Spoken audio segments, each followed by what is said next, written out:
guys, Greg Dyer here. I wanted to share this idea with you.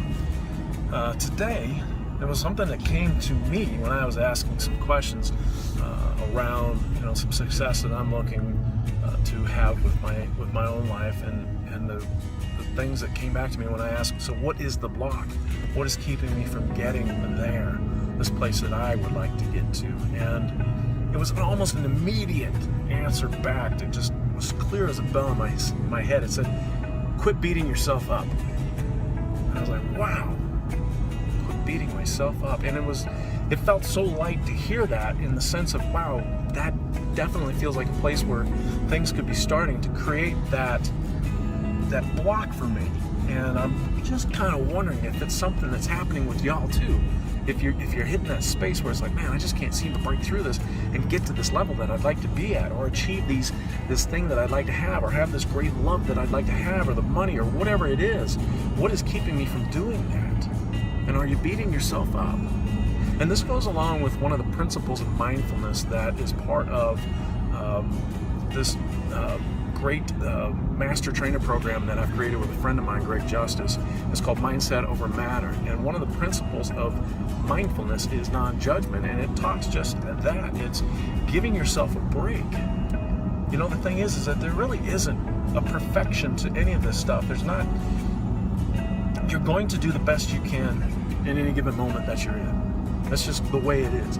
And to beat yourself up for not achieving something, or not being somewhere at a certain time or place, or the level that you'd like to be at a certain place or whatever, or not getting that goal to happen as soon as you'd like it to happen, or whatever it is, we have a tendency to fall in this habit of beating ourselves up. Wow, I really suck at this. I'm not very good at this.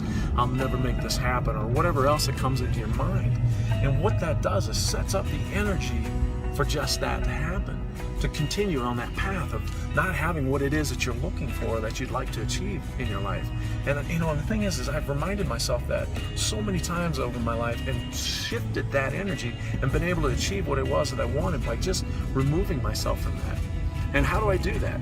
Well, the first place to start is something very simple that I've taught before, and it's just to take a minute to get present, to get in this moment, and take a couple breaths, really slow. Pull yourself into this moment. And then you'll start to hear all the possibilities. So, like I said, I was at one of those moments, I was like, what is blocking this from happening? And I found myself very present. And all of a sudden, that's when that message came: quit beating yourself up. And what happens after that is you start having some more clarity on the path to take to get to where it is that you like to go.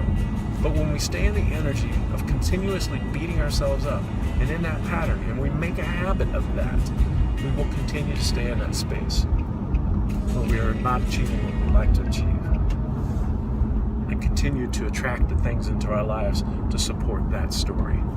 So, see, it always comes back to the story, and you can change it.